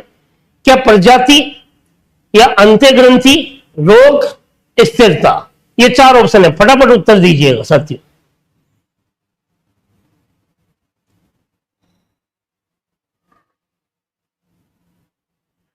काफी उत्तर आ रहे हैं। क्वेश्चन नंबर 12 12वें का आंसर ए दे रहे हैं। जो भी ए दे रहे हैं बिल्कुल ये ए जो आंसर है विकास को, यहां सवाल क्या पूछा जा रहा है, इधर देखिए सामने यह सवाल पूछा जा रहा है, आपकी मोबाइल की स्क्रीन पर देखिएगा कि कौन सा कारक प्रभावित नहीं करता, ये नहीं पूछा जा रहा है। और आप आंसर जो दे रहे ए, तो ए आंसर तो कारक क्या करता है, प्रभावित करता है, तो ये ए ऑप्शन होगा ही नहीं। यदि आप अंत्य ग्रंथियां दे रहे तो ये भी विकास को प्रभावित करती है, ये भी आंसर नहीं होगा। रोग और भयंकर चोट भी क्या करते हैं, विकास को प्रभावित करते हैं, यह आंसर भी नहीं होगा। आंसर क्या है, स्थिरता विकास को नहीं प्रभावित करती है। एक बात बताइएगा, आप में का न तो ग्रोथ हो रहा है न आपका विकास हो रहा है। अगर बच्चा केवल स्थिर है, जैसी पोजीशन में है वैसा का वैसा है, तो नेचुरल मानिएगा स्थिरता में कोई भी प्रभाव विकास को प्रभावित नहीं कर सकता। इसका मतलब आंसर क्या हो गया, डी। अब ये 3 जो थे क्यों थे, प्रजाति का मान लेते कि ये कहा गया कि एक मानव जिस प्रजाति में या एक प्राणी जिस प्रजाति में जन्म लेता है तो उसी का उस पर क्या रहता है, प्रभाव रहता है। जैसे मान लेते हैं कि भूमध्य किनारे सागर रहने वाली प्रजाति के लोग और रेगिस्तान में रहने वाली प्रजाति के लोग एक दूसरे से काफी क्या है, अंतर है। इसका मतलब वहां पर देश काल परिस्थिति एटमॉस्फेयर वातावरण के अनुसार क्या हो रहा, प्रभाव ले रहा है, तो विकास क्या हो रहा, प्रभावित हो रहा है। अंत्य ग्रंथियां आपने देखा होगा, विभिन्न प्रकार की अंत्य ग्रंथियां विभिन्न प्रकार के हार्मोन्स को क्या करते हैं, उत्सर्जित करते हैं। कहते हैं ना, इस हार्मोन्स की कमी से इसका कद छोटा रह गया, इस हार्मोन्स की कमी से हड्डियों का विकास नहीं हुआ। इसका मतलब अंत्य ग्रंथियां भी क्या करती, प्रभावित करती। और रोग और भयानक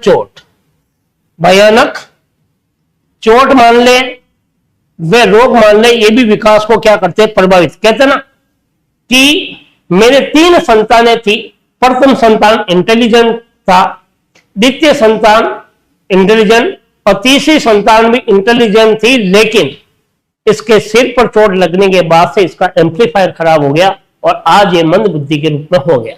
तो कहीं ना कहीं भयंकर रोग और चोट भी विकास को क्या करते हैं, प्रभावित करते हैं। तो ये तीनों कारक प्रभावित करते हैं और ये स्थिरता प्रभावित नहीं करती। इसलिए आंसर जो होगा वो डी क्या होगा, बिल्कुल सही।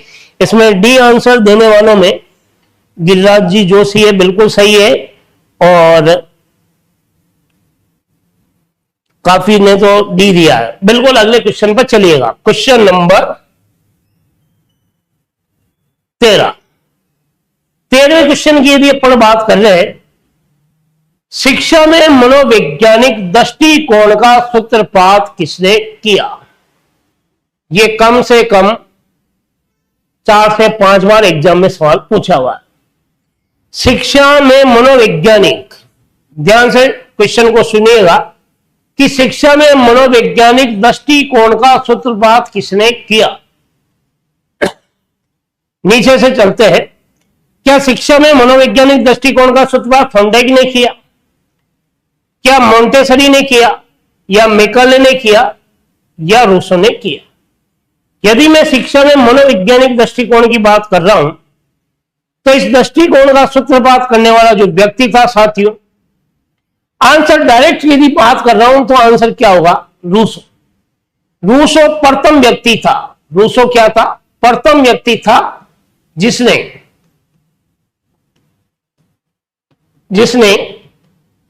शिक्षा में मनोवैज्ञानिक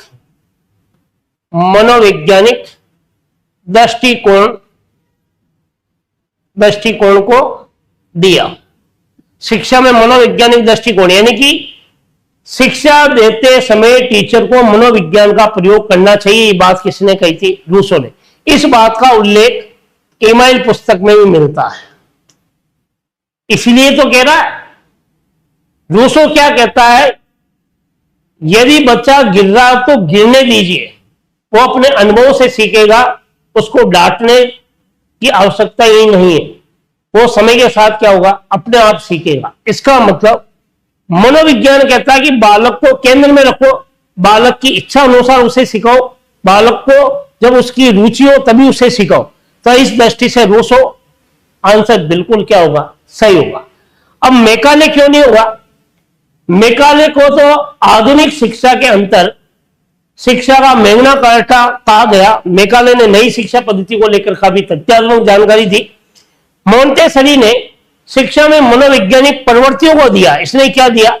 मनोवैज्ञानिक प्रवृत्ति दी है। मनोवैज्ञानिक क्या दी है? प्रवृत्ति यदि पूछे साथियों, यहां दो सवाल हो रहे हैं। शिक्षा में मनोवैज्ञानिक प्रवृत्ति पूछे तब आंसर क्या होगा? मोंटेसरी होगा। और दृष्टिकोण पूछे तब आंसर क्या होगा? रूसो होगा। बिल्कुल क्लियर है। तो आंसर है। और थॉर्नडाइक तो केवल शिक्षा मनोविज्ञान को लेकर कार्य किए। तो ये तो होगा नहीं, ये भी होगा नहीं, ये भी होगा नहीं। केवल आंसर क्या हो रहा है? रूसो बिल्कुल सही हो रहा है। तो काफी जनों के ये जो थॉर्नडाइक जिन्होंने लिखा वो बिल्कुल गलत है, और ए जिसने लिखा वो सही है। ए लिखने वालों में कुम करके है, और जो डी लिखा वो गलत है साथी। देखिए आगे क्वेश्चन नंबर 14 बहुत इंपॉर्टेंट है, और ये 14 नंबर के क्वेश्चन को एग्जाम में कई बार पूछा भी गया। बहुत ही शानदार शब्द दिया गया है यहां पर, हेलुसिनेशन। ये आपके समायोजन के टॉपिक से सवाल आया हुआ। हेलुसिनेशन होता क्या है? पहले तो ये सोचिए, क्या हेलुसिनेशन का अर्थ है क्या? क्या भोजन ग्रहण में विकृति? आंसर दीजिए फटाफट। क्वेश्चन नंबर 14 बिल्कुल अभी आपके सारे कमेंटों के उत्तर देंगे। क्वेश्चन नंबर 14 का आंसर कोमल मेघवाल दे रही है बी। सेकंड आंसर दे रही उच्चारण में त्रुटि। क्या लेखन में त्रुटि? तीसरा ऑप्शन। और चौथा क्या भ्रांति? ये 4 ऑप्शन दिए। और देखिए, यदि आप ये सोच रहे हो कि हेलुसिनेशन का अर्थ भोजन ग्रहण में विकृति, तो ये आंसर होगा नहीं, पहला आंसर नहीं होगा। क्योंकि भोजन ग्रहण करते समय जो विकृति दिखाई देती है साथियों, उसको क्या कहते हैं? इसको तो बुलिमिया कहते हैं। क्या कहते हैं? बुलिमिया। भोजन ग्रहण करते में जो आपको को विकृति दिखाई देती है। कई बार आप साथ में खाना खाने बैठते हो, 2 दोस्त या 4-5 जने, तो कुछ लोगों का खाने का तरीका कैसा होता है? चूर के। तो भोजन ग्रहण करते समय 2 नीचे गिर रहे हैं, तो वो विकृति दिखाई देती है, उसे तो हम क्या कहते हैं? बुलिमिया कहते हैं। ये आंसर कुमकुम डांगी आंसर दे रही सी आंसर जो सी दे रहे हैं वो भी गलत है। उच्चारण में त्रुटि जो आंसर दे रहे हैं वो बिल्कुल ही गलत है, क्योंकि उच्चारण में त्रुटि की यदि बात करें तो उच्चारण या बोलने में त्रुटि, उसको डिसलेक्सिया कहते हैं। डिसलेक्सिया क्या कहते हैं? डिसलेक्सिया कहते हैं। यानी कि बोलते या मान लेते आपको सूटकेस बोलना है और आप बोल रहे हो उठकेस, तो उच्चारण में जो त्रुटि है वो क्या है? वो क्या है? डिसलेक्सिया है। और लेखन में जो त्रुटि है वो डिस्ग्राफिया। क्या है? डिस्ग्राफिया। अब आप सोचिएगा आंसर क्या होगा? हेलुसिनेशन का अर्थ है भ्रम होना या भ्रांति होना, रस्सी को सांप मान लेना। ये क्या है? हेलुसिनेशन। एक तरह से आपने हिंदी में भ्रांतिमान अलंकार पढ़ा होगा, तो ये हेलुसिनेशन है, यानी कि भ्रम हो जाना। कई बार आपको दूर से किसी को देखते हैं, हाँ वो आ रहा है, पास आने पर वो शख्स चेंज, तो ये भ्रम हो जाना क्या कहलाता है? हेलुसिनेशन कहलाता है। तो डी आंसर बिल्कुल क्या होगा इसका? सही होगा। डी किसने दिया? अच्छा, डिलीट करके भी वापस दे रहे हो उत्तर, बहुत बढ़िया। क्वेश्चन नंबर अगले कौन सा होगा? 15 नंबर पर क्वेश्चन नंबर 15 क्या कह रहा है? बहुत इंपॉर्टेंट है क्वेश्चन। समायोजन की कौन सी रक्षा युक्ति का संबंध प्रत्येक पद्धतियों से नहीं है? ध्यान से पढ़ना इस क्वेश्चन को। क्वेश्चन को क्या कीजिएगा?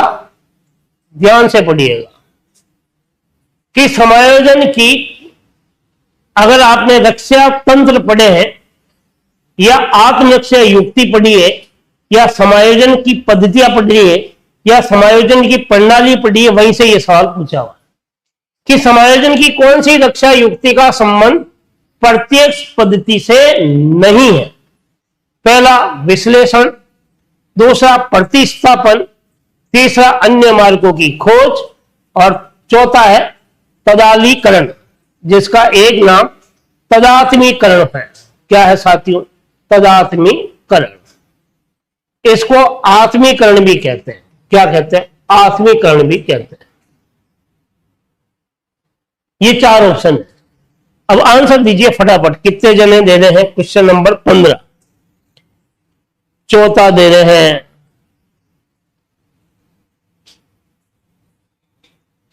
और सी भी दे रहे हैं। समायोजन की पद्धतियों को देखा जाए तो समायोजन की पद्धतियों को कितने भागों में बांटा? 4 भागों में बांटा। समायोजन की पद्धतियों को कितने भागों में बांटा? 4। समायोजन की पद्धति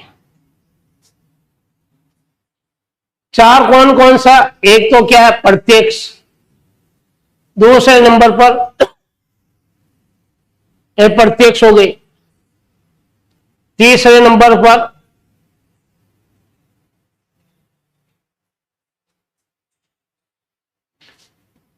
आक्रमणकारी। पहला प्रत्यक्ष, अप्रत्यक्ष और आक्रमणकारी। और चौथे नंबर पर कई बार मिश्रित को भी दे दिया जाता है या अलग से भी इसका एक नाम दिया गया।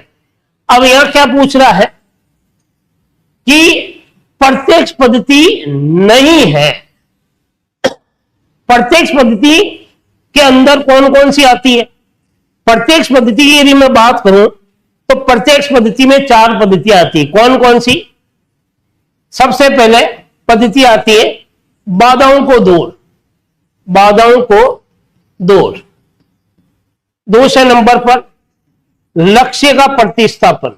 लक्ष्य का प्रतिस्थापन।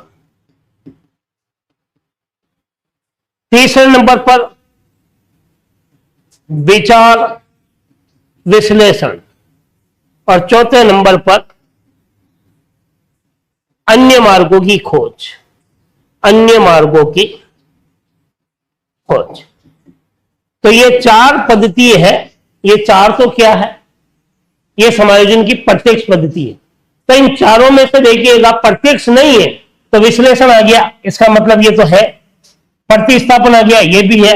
अन्य मार्गों की खोज भी आ गया, ये भी है। तो कौन सी नहीं है?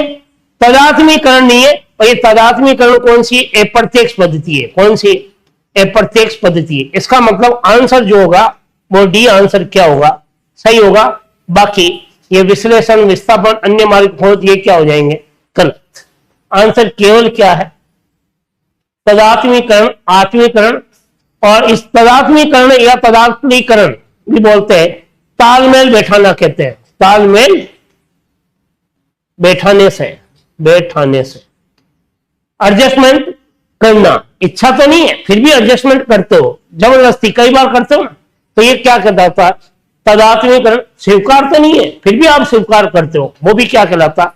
आत्मीकरण कहलाता है। बिल्कुल डी, डी जिसने दिया बिल्कुल सही दिया है साथियों। आगे चलिए, क्वेश्चन नंबर 16 बहुत ही इंपॉर्टेंट क्वेश्चन है और पर्सनैलिटी पर आधारित सवाल है। ये पर्सनैलिटी को लेकर सवाल पूछा हुआ है। देखिएगा क्वेश्चन नंबर 16 क्या कहता है? व्यक्तित्व मापन में टीएटी परीक्षण में कुल कार्ड कितने हैं?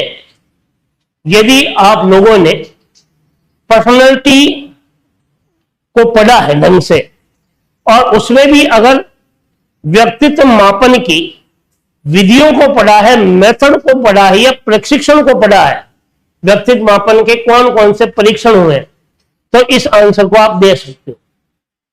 क्या पूछ रहा है क्वेश्चन कि टीएटी परीक्षण, पहले तो ये सोचिए ये टीएटी परीक्षण दिया किसने कि टीएटी परीक्षण में कुल कार्ड कितने हैं? आंसर दीजिएगा।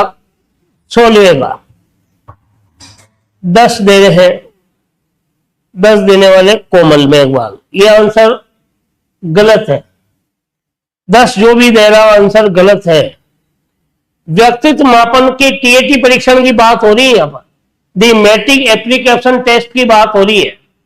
इस टीएटी परीक्षण का हिंदी रूपांतरण क्या है? इसमें हिंदी में इसको प्रासंगिक कहते हैं। प्रासंगिक अंतर्बोध परीक्षण नाम क्या है इसका? टीएटी का पूरा प्रासंगिक अंतर्बोध परीक्षण। और ये परीक्षण किसने दिया था? मॉर्गन ए मुर्रे ने दिया था। कब दिया था?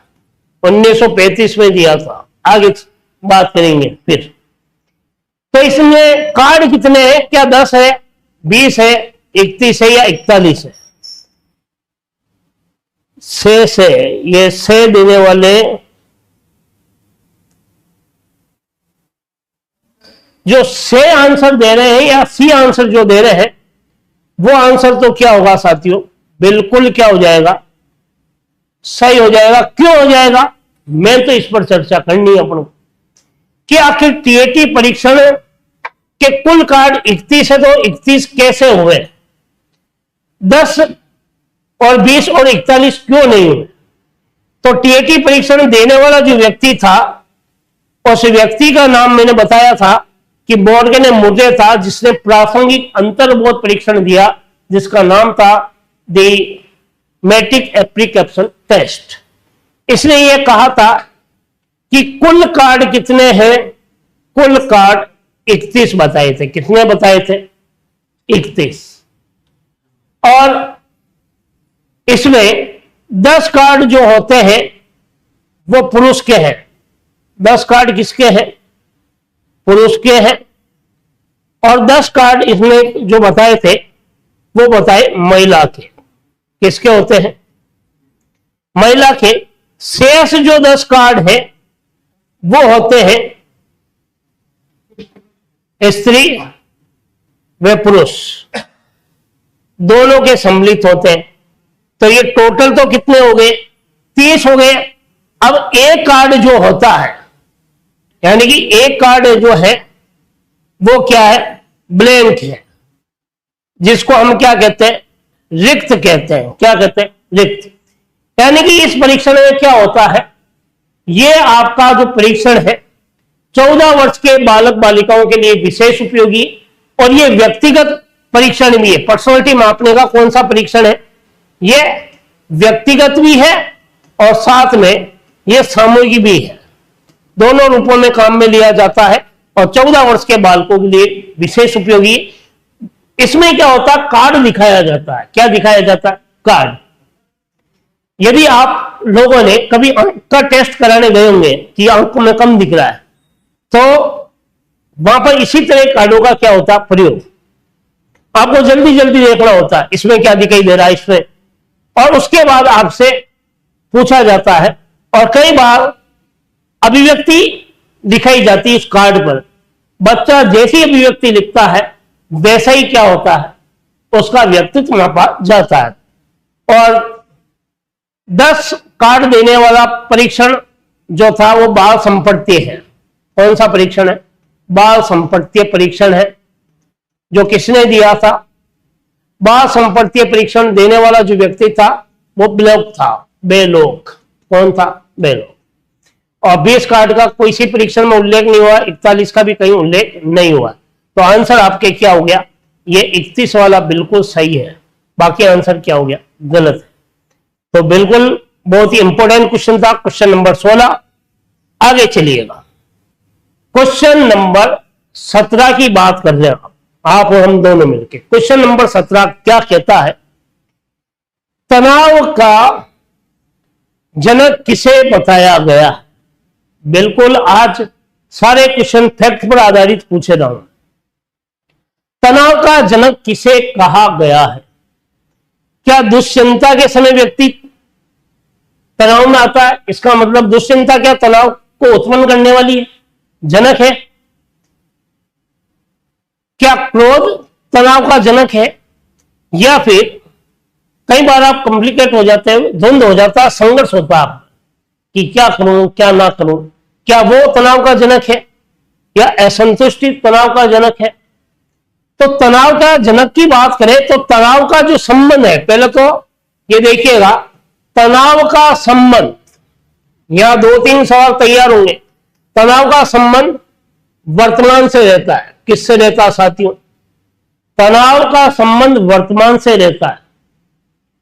और दुश्चिंता का संबंध, दुश्चिंता का संबंध जो रहता है वो भविष्य से रहता है। इसका मतलब दुश्चिंता तो आंसर क्या हो गया, गलत हो गया। और जब क्रोध होता है किसी ना किसी परिस्थितिवश होगा, तो ये होगा नहीं। द्वंद्व के कारण तनाव उत्पन्न नहीं होता, क्या करूं नहीं करूं, कोई इतनी विशेष बात नहीं है, तो ये होगा नहीं। तो बचा क्या, डी। तो असंतुष्टि को तनाव का क्या कहा गया, जनक। मान लेते हैं कि आपको मीठा पसंद नहीं है और आपकी थाली में मीठा ही डाला जाता है, तो आप क्या होंगे, संतुष्ट रहोगे क्या, नहीं रहोगे। जब आप संतुष्ट हो जाओगे तब आप में क्या होगा, टेंशन आएगी। टेंशन मतलब तनाव आएगा कि यार मेरे को मीठा पसंद नहीं, जबरदस्ती डाल दिया। तो असंतुष्टि को तनाव का क्या कहा गया, असंतुष्टि को तनाव का जनक बताया, जनक बताया। तो आंसर आपको मिल गया होगा, डी आंसर जो है वो बिल्कुल साथियों क्या माना जाएगा, एकदम करेक्ट माना जाएगा कि आखिर तनाव का संबंध या दुश्चिंता या दोषपूर्ण चिंता,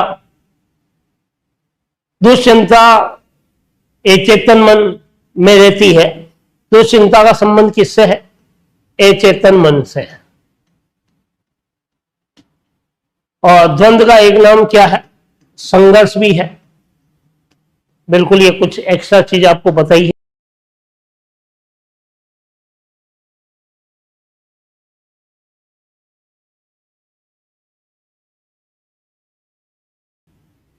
बहुत ही जबरदस्त सवाल है क्वेश्चन नंबर 18। बिल्कुल आपको आपके मुताबिक ही क्वेश्चन है। शिक्षा मनोविज्ञान नहीं है, क्या सवाल पूछा जा रहा है, शिक्षा मनोविज्ञान नहीं है। यदि आपने एजुकेशन साइकोलॉजी को अच्छे से पढ़ा है तो इसका आंसर आप दे सकते हो, अन्यथा नहीं दे पाओगे। कि शिक्षा मनोविज्ञान नहीं है, क्या नहीं है, मनोविज्ञान की अनुप्रयोग शाखा या शिक्षा का विज्ञान, एक धनात्मक विज्ञान और एक मानक विज्ञान। ये 4 ऑप्शन दिए गए कि शिक्षा मनोविज्ञान नहीं है। क्या नहीं है, अर्थात आखिर 4 ऑप्शन में से किस ऑप्शन का संबंध शिक्षा मनोविज्ञान से नहीं होता है? तो बिल्कुल शिक्षा मनोविज्ञान मनोविज्ञान की अनुप्रयुक्त शाखा है, ये तो है, नहीं पूछ रहा ये, तो इसका मतलब यह आंसर तो क्या है? शिक्षा मनोविज्ञान शिक्षा का क्या है? विज्ञान है, यह भी है। शिक्षा मनोविज्ञान सकारात्मक धनात्मक विज्ञान है, क्योंकि यह कथन मैकडूगल ने भी कहा था, तो यह भी है।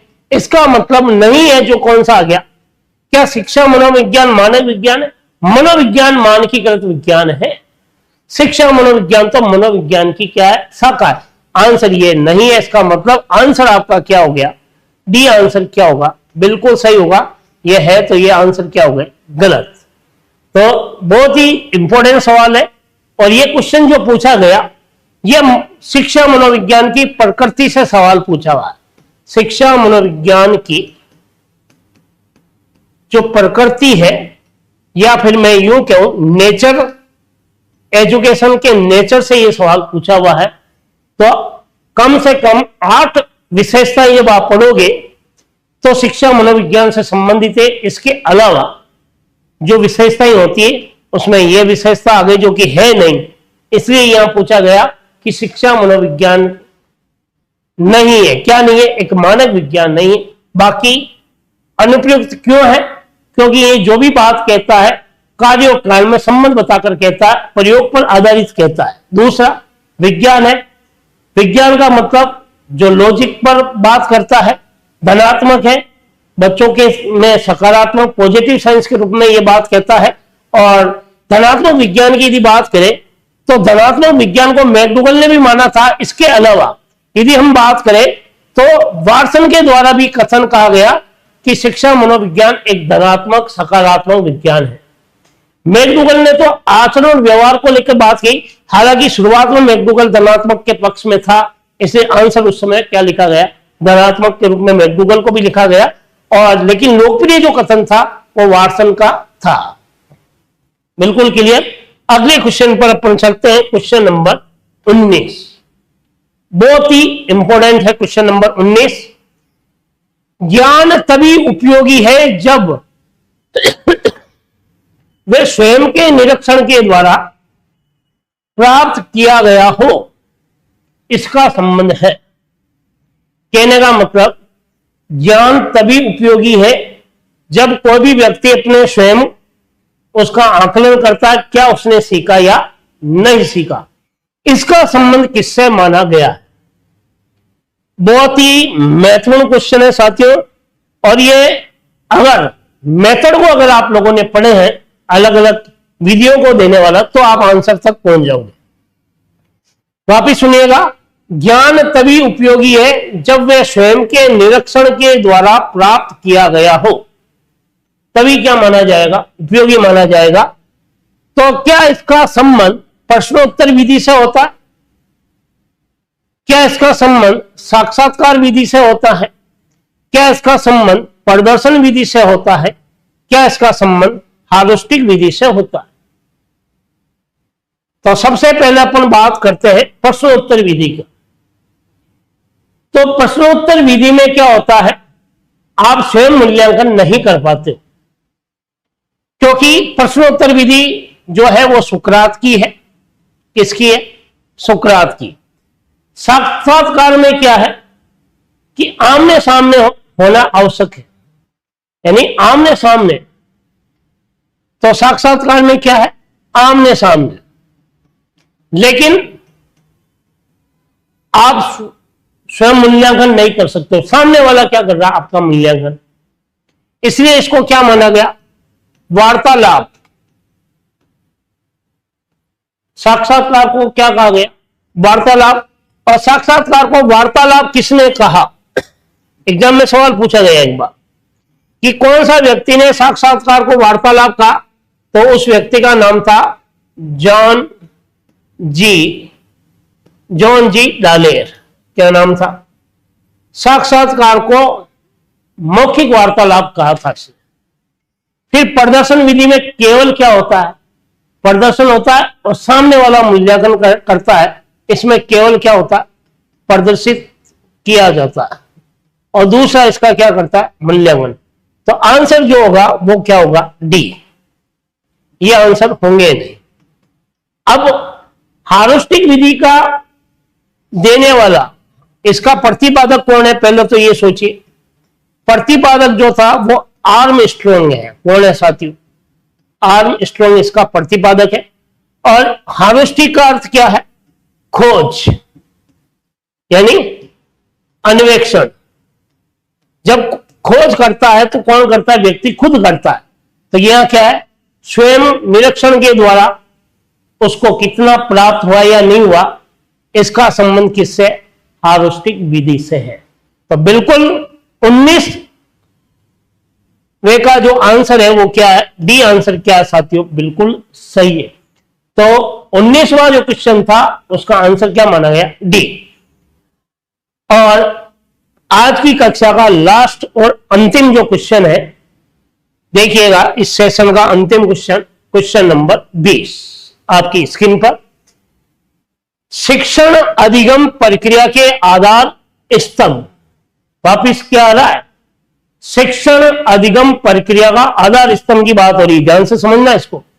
अगर इस बार अगर आप उत्तर दे देते हो तो ये मान के चलिएगा अब तक आपने जितना पढ़ा है वो सार्थक हो गया, आपकी एजुकेशन क्या हो गई, सार्थक। क्वेश्चन क्या कह रहा है कि शिक्षण अधिगम प्रक्रिया का आधार स्तंभ, बहुत ही इजी है।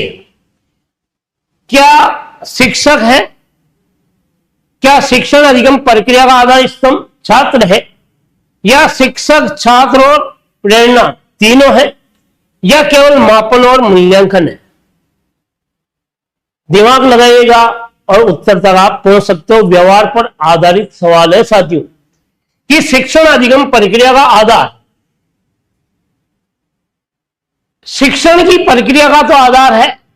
शिक्षण की प्रक्रिया का आधार कौन है, बिना शिक्षक के शिक्षण नहीं हो सकता, ये तो है।